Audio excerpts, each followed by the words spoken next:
วิสงค่าได้มาเฮ็ดได้ไลฟ์เฮ็ดวิดีโอในแอปตรงนั้นนี่กันเนาะแต่ก็เขาค่ะ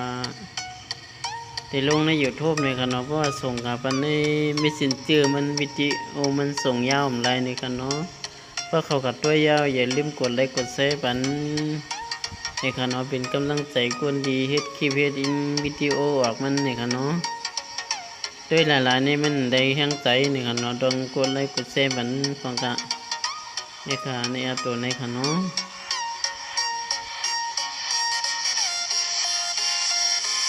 อันดังสุดท้ายดีเลยก็โหลดอย่างนั้นก่อนค่ะเนาะก็โหลดวิดีโออันตรงหนึ่งดังหลังมันนั่นค่ะ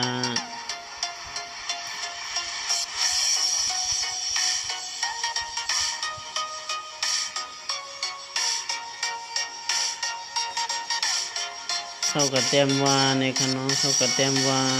เป็นภาษาอังกฤษค่ะเนาะแต้มว่า L O O P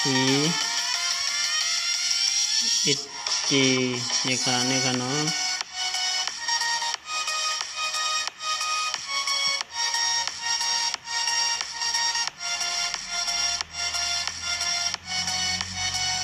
กันค่ะเดี๋ยวเลือกอันเข้มๆกันเนาะ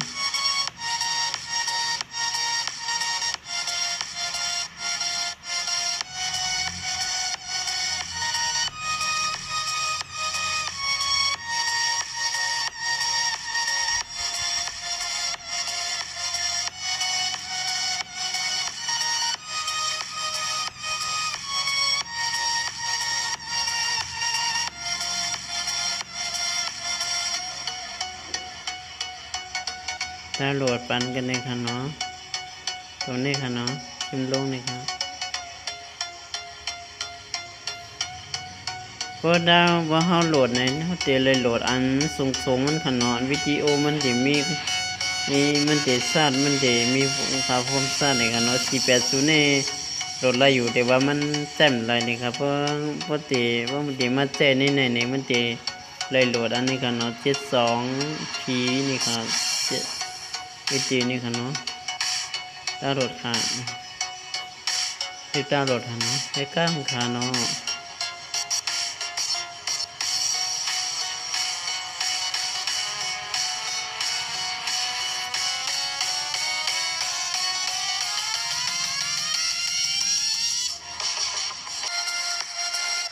โหลดยา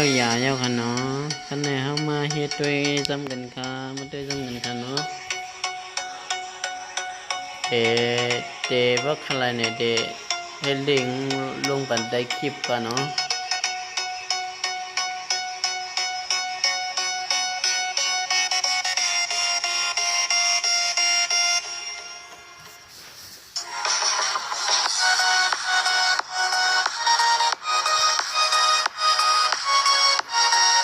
เด็กเข้ามานั้นได้ค่ะเนาะให้เขาเรียกกันตรงนี้ค่ะเนาะ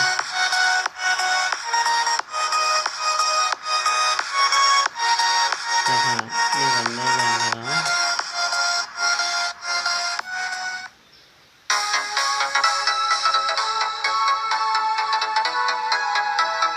ถ้าเราดีก่อนเลิกกันนี่ค่ะเนาะวิดีโอมันค่ะ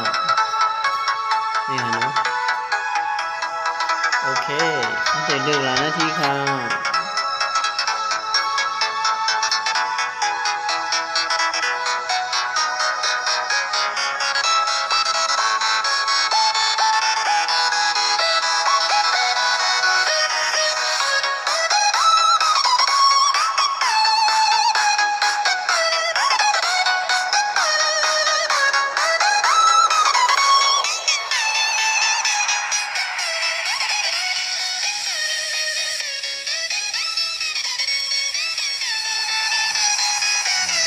ทีนี้มาเลือกเพลงค่ะเนาะ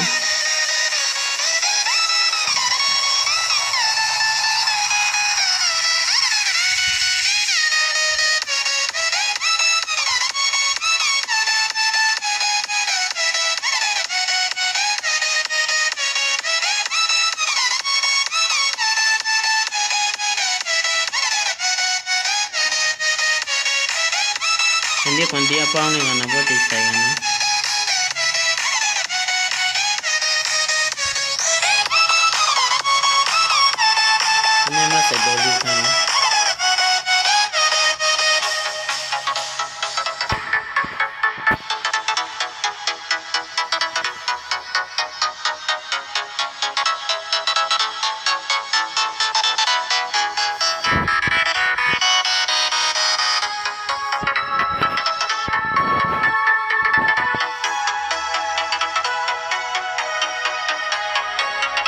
ตอนนี้ให้มาใส่พรค่ะเนาะ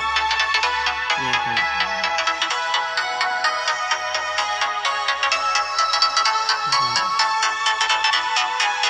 ใส่สีค่ะเนาะใส่สีตัวเล็กค่ะ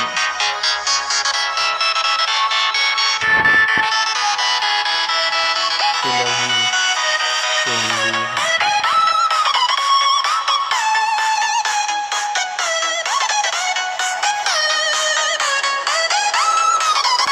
ถ้าไม่ให้ดูในเนื้อก็หนูจะได้จันมากเลยค่ะ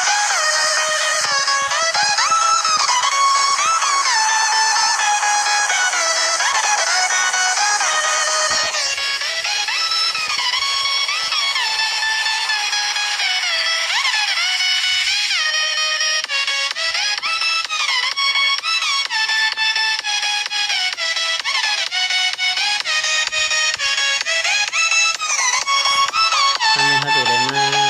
ของตรงนี้นะคะเนาะนี่โอเคจันมากน่าจะยังดูกับน้ำหนักมือแรงเหมือนกันเนาะ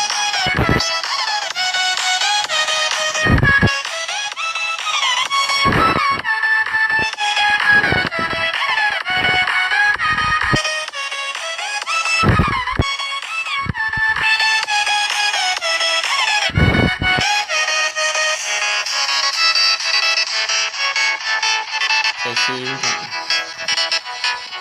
ใส่ซีนสีเหลืองมันเป็นกันเนาะ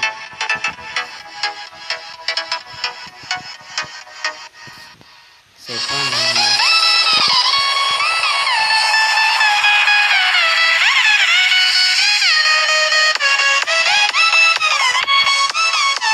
นี่ตัวอะไรกันเนี่ยตัวค่ะ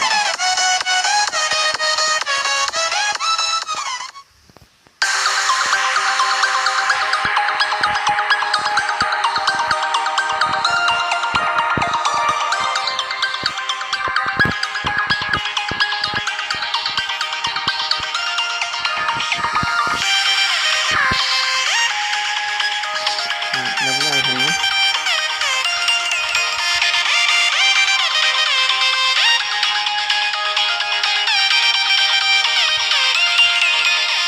ตั้งได้ค่ะ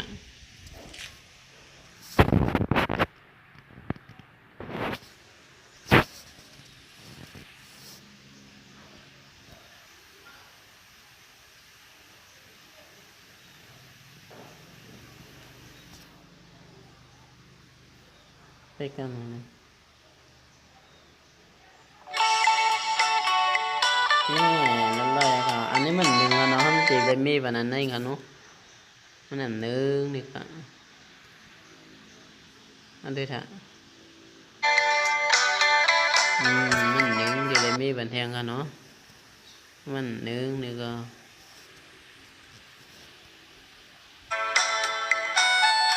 เอ๊ะทำไมมันไม่หนึ่งอ่ะ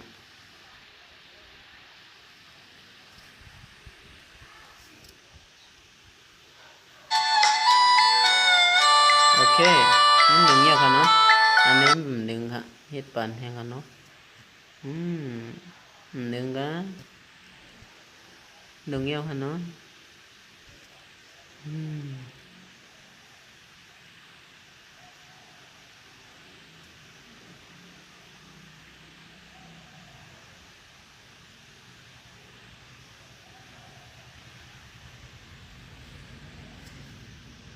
หนึ่งเงี้ยค่ะเนาะโอเคค่ะแล้วเขาจะเก็บไว้เนี่ยเพราะจะบันทึกไว้เนี่ยเขาจะอะไรนี่ค่ะเนาะ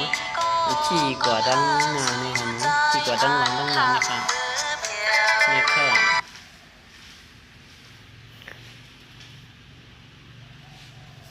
นี่ค่ะเนาะเขาจะจัดเก็บเนี่ยกดตี